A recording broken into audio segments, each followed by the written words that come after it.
The Bob Dylan of video games. That is what Anthem was meant to be, something that people would speak of for years to come. Well, in shipping what they did, BioWare, they have gotten what they wished for, but not in the way that they wanted. We all could have guessed that Anthem had a rocky development process, but today we have the proof. Hello everyone and welcome back to another Game Industry Report, the show where we go behind the headlines to make sense of the games industry. Anthem. Look, we all know the story so far, so let's talk about what has happened. Jason Schreier has done what Jason Schreier does. He has produced a monster report, almost 12,000 words long, detailing the development process of Anthem based on his discussions with 19 sources from within BioWare. That's pretty normal. Jason is known for his journalistic exploits, having produced reports on Destiny, Titan, Dragon Age Inquisition, and Mass Effect Andromeda, amongst others. But what's not normal is that BioWare actually responded. And that's how you really know he has teeth. Game development is hard. Having burnt money on a project for over a year personally before having to cancel it back in 2018, yeah, I get that. Thing is, I only had myself to blame. But what you're going to see in this video is how much more difficult it is at scale, and the impact of corporate influence. Much of Anthem is the way that it is, basically, because Patrick Soderlund likes Iron Man and pretty graphics.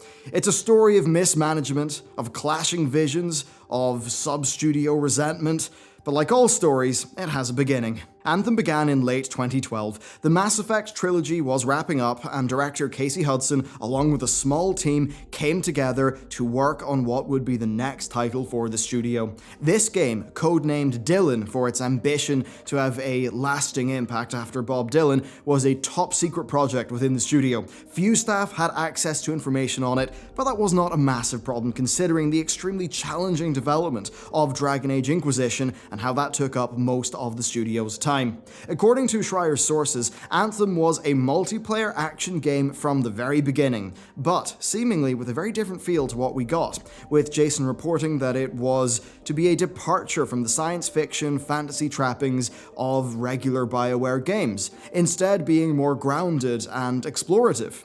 Much like what we got, you would leave a city into a hostile world in a robotic suit. But what's different though is the tone and the feel. Anthem launched with its focus being the Iron Man fantasy, but Dylan was more about weakness, set in what was described as the Bermuda Triangle of planets, a hostile, twisted world where you were vulnerable, the bottom of the food chain. Full of massive creatures and threats that were greater than yourself. The game would be about surviving in this hostile world. It seems to have been a more somber, moody, and well, unique shooter that actually was not a loot shooter. The small Dylan team worked on prototypes. They had one of you attaching yourself to a monster, very much like Shadow of the Colossus. Others were focused on the world environments. According to a source, they had a demo where the environment was dynamic and that by pulling various levers you could change the seasons, all with the relevant impacts of the seasonal change actually working. So a lot of really cool tech. With the sources mentioning Dark Souls, Darkest Dungeon, and Shadow of the Colossus, it really does seem like this game was more along the lines of Shadow of the Colossus in space, but with grounded robotic suits. Indeed, not only grounded from a thematic sense, essentially being souped-up NASA suits, they were actually grounded, being on the ground, with attempts to develop a traversal system that was actually fun being made. So over this period of time, the team continued to create different prototypes, ranging from technical tests to gameplay tests, all in an attempt to explore and to feel out what this game could be. And yeah, that does seem quite close to the Mass Effect Andromeda development cycle, another BioWare game that had years of ideas and prototyping, but as we're about to find out, similar problems, albeit ones that had a rather different beginning. BioWare Montreal was a new team that struggled, but BioWare Edmonton was not. With a source describing them as being a loyal Star Trek crew and Casey Hudson being their Picard, well, you can imagine how challenging it was when he left the company in 2014, with his job going to John Warner, an EA hire from 2011. As 2014 wrapped, the troubled development of Mass Effect Andromeda was becoming an inescapable thing for those who worked on it. Andromeda had seen an extensive prototyping phase, complete with spaceflight, advanced vehicles, and even procedural planets. 2014 is the year that game's animation problem was actually flagged up within the studio, with Jason Schreier's report talking about how 2014 was a year full of difficulty for the game. Still, BioWare had shipped Inquisition, and while things may not have been going well in Montreal for Mass Effect, they were going pretty well in Edmonton, with a promising game concept, a successful launch, and a motivated team. Indeed, the Mass Effect crew viewed the Edmonton developers as the lucky ones. Indeed, they had actually got one of the highest team health reports in all of EA, a practice that the publisher uses to keep track of the health of its teams, and actually one of the things that flagged up issues in Visceral Games, a studio that of course was eventually closed. In his article, Jason talks about the vibe of the 2014 demos and the potential. A lot of ideas that were exciting to work on, but not much of a solid game. So Anthem continued to be worked on, with various demos and systems being created, such as a mountain climbing system for vertical movement, but with not much actually sticking. Flying came and went, with their flip-flopping on that design impacting the world of the game. Grand plans such as making the game feel alive through procedural encounters with the environment and enemies seemed great when describing the tone of the world and the planned gameplay, but they were not transitioning into a fun gameplay experience. In terms of technology and design, the game was somewhat floundering, suffering from a lack of direction, something that was a consistent complaint from Jason's sources. On the narrative front, things were not going well either. They moved a writer over from Dragon Age and then pushed him towards a science fiction fantasy setting, something that was not in line with the original vision for the game. Many staff were not happy about this, wondering really why they were doing the same thing that they had always done at BioWare. Of course, being a BioWare title, these rewrites would result in loads of changes elsewhere on the project. This lead writer, David Gator, ended up becoming disillusioned with the project, leading to his departure, which then resulted in a new writing team and another narrative reboot, one that again had serious knock-on effects on other aspects of the game. BioWare's attempt to regain direction resulted in them forming a sort of design strike team. But here's the problem. That team didn't really have a clear vision. They would often leave meetings not coming to concrete conclusions and questions. This led to an environment where staff and leadership were not working towards a singular vision.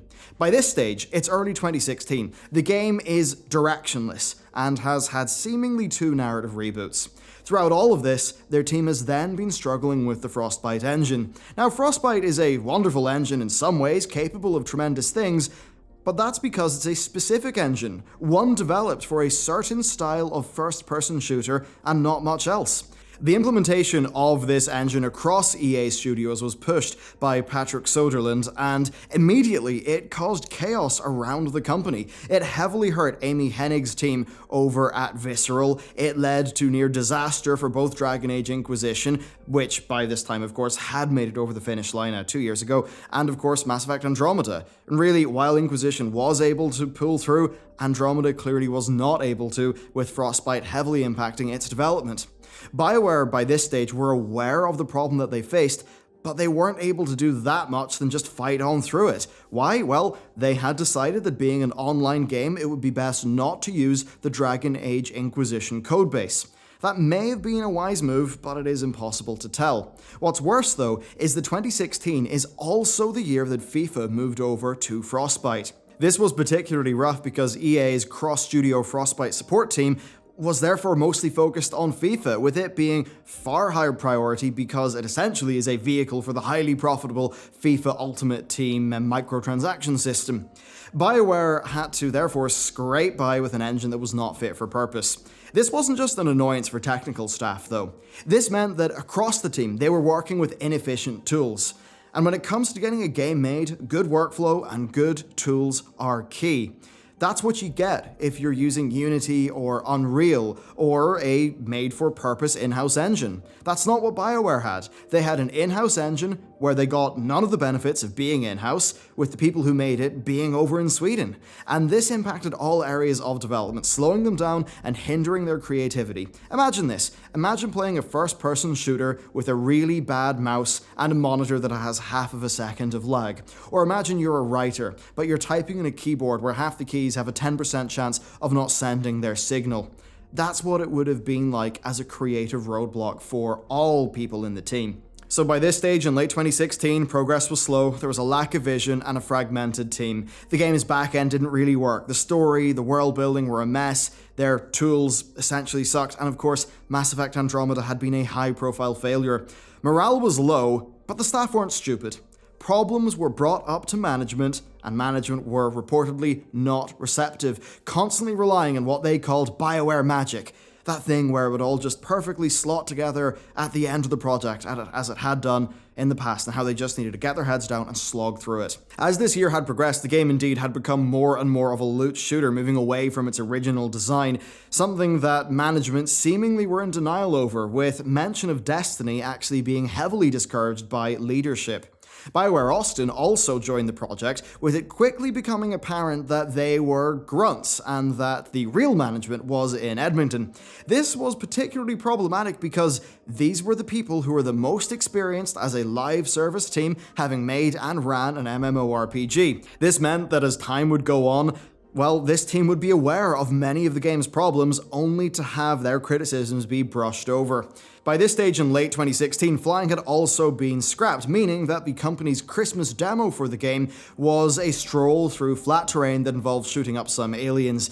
Staff were rather mixed on it, but one important man was not happy: Patrick Soderlund, BioWare's boss at EA. He played through it, and he thought it was unacceptable, especially graphically. Given the role of graphics in marketing and his position in the company, you can sort of see why that would happen. Patrick was likely viewing the demo as a reflection of the initial player experience and the kind of marketable nugget of the game that would exist. So from his perspective, it wasn't good. He had BioWare staff fly over to DICE, the creators of Battlefield and Frostbite, and then had some DICE staff work on Anthem, specifically on graphics and Frostbite. This all led to the Patrick Soderlund build of the game. The whole goal was to make him happy, so they built a demo to do just that. Graphics were overhauled and flight was put back in. They essentially wanted maximum upfront wow factor. And that is something that Anthem certainly has even now. Within the team, well, people acknowledged that while this stuff was cool, they were worried about it rendering the environment design pointless, making the world feel small and forgettable. Something that absolutely is a big problem for the game as it is now. BioWare knew that all of this was a problem, but they also knew that flying was a standout feature that would make Patrick happy, so they put it in. And this play worked, with Soderlund being stunned, saying that it was amazing, saying that it was exactly what he wanted. In pleasing him, they had doubled down on one of the game's most noteworthy, unique features, locking them into it, but perhaps locking them into it too late in order to make the rest of the game properly mesh with the flying. Because the flying is cool, but it does not translate to a thrilling gameplay experience over time. As it turns out, level design is actually a fairly useful thing to have. So, this Patrick demo became the basis of their E3 2017 reveal trailer. A trailer that very much was hacked together. While the trailer looked great, well, after the show, staff were not clear on what the game was. No missions had been implemented, and all of the problems that I had mentioned got worse, especially the divide between Edmonton and Austin. Staff across both studios basically didn't really know what the core vision of the game was. It was a mess, one that took a severe toll on the mental health of people in both studios. Anthem, which shortly before E3 had actually been called Beyond, only entered production after E3. And while that technically may be true, production had not really begun, with the project still being full of unknowns. Having committed to an autumn 2018 release with a final deadline of March 2019, at the end of EA's fiscal year, the project was in jeopardy, especially as key staff were leaving the company, with the most notable public high-level job losses only being the tip of the iceberg. At around the same time, Dragon Age 4 entered pre-production, with the BioWare general manager Aaron Flynn actually leaving, having been replaced by a returning Casey Hudson. His return actually led to the cancellation of that version of Dragon Age 4, and Mark Darrah moving over to Anthem. Jason points out something rather shocking here. Mark only worked in Anthem for 16 months, but he has top billing in the credits. That's a really bad sign. Jason's sources report that Mark was there to make decisions and actually have something be shippable. It's an unenviable task that he seems to have excelled at, because it really seems to be a wonder that they got anything out the door in March. So, production began under Mark's lead, but it was by no means smooth. As 2018 began, only a single mission had been implemented, and much of the game's systems had yet to be designed. Indeed, many systems changed over 2018, with various public Anthem interviews referring to things that would not make it into the final game. Progress was still slow, the narrative was fragmented, something which of course was not helped by them being locked into expensive facial capture recording that couldn't be redone, leading to content actually being scrapped sometimes or even included but not making sense in context, and that was all done because they wanted facial capture so they would not have memeable animations. According to one source, it really felt like this game was coming together in the final 9 to 12 months. And what does that mean? Well, it means extreme periods of protracted crunch, staff having stress breaks, basically being on the verge of mental breakdown, and many problems being allowed to exist. Turns out long loading times are hard to fix when you're struggling to have a game to load. Time, of course, continued, as it does, and they neared their March 2019 release date, the one that they were locked into. Consultants estimated a Metacritic score of 70 for what they had, but as time would prove, that would be optimistic. So, we're just before launch. Anthem started off as a series of experiments, but ones that really struggled to be brought together into a singular vision for its team to rally behind. Stuck with an unfit engine, deep management problems, tanking morale, and severe brain drain, the scope of Anthem decreased and decreased and decreased, turning from something undefined yet grand into the most marketable sliver of gameplay that they could possibly hope to deliver, all at quite the human cost. The BioWare magic simply did not materialize this time. Anthem was critically hammered, and like Bob Dylan, it actually will be talked about for years to come, but unlike Bob Dylan, it will be because of its reviews and Jason Schreier's report. Knowing that it was a live game though, BioWare still had hope. They had hope that BioWare Austin would be able to salvage it over time with the roadmap. Apparently staff think that it could be like Diablo 3 with a comeback story. Personally, I'm not so sure, but I do know that the core of something good is there, but little else past that.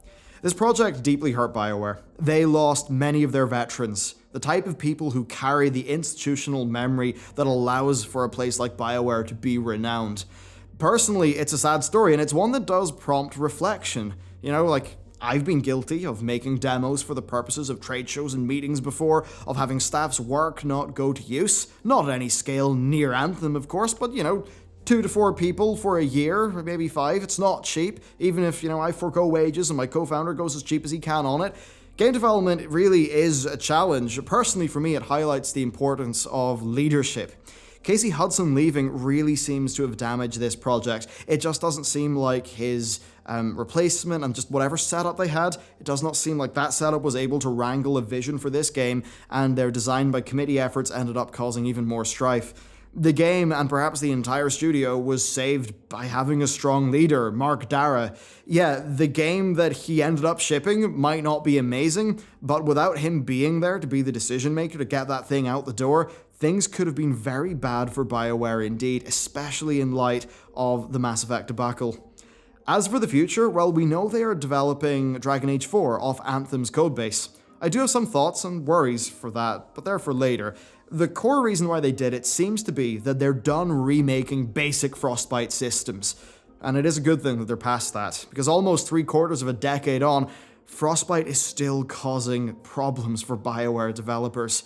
It really is a challenging and sad situation for everyone involved. For gamers, we had a lot of potential that did not get realized. For the people who worked in the game, well, they seemingly had a very rough job, a really bad time that will have no doubt impacted them outside of work. And then for BioWare as a studio, well, they lost a load of their greatest people, and that is something that's extremely hard to replace. That's it for the story of Anthem thus far. There is always the chance for BioWare Austin to claw back a reversal, to change things, to make it better. But that's going to take a long time because the fundamentals actually aren't there. They'll basically need to redevelop a new game on top of the husk that is Anthem right now. I wish them every success. I would love to have the flight and the combat all work with a broader game that's actually fun, but it's going to be a massive challenge. So, let me know what you think about this video down in those comments below. Of course, there's many other reports. There's today's recap on the channel as well, so there's a hell of a lot of content over here. And yeah, with that, let me know what you think, and I'll see you next time.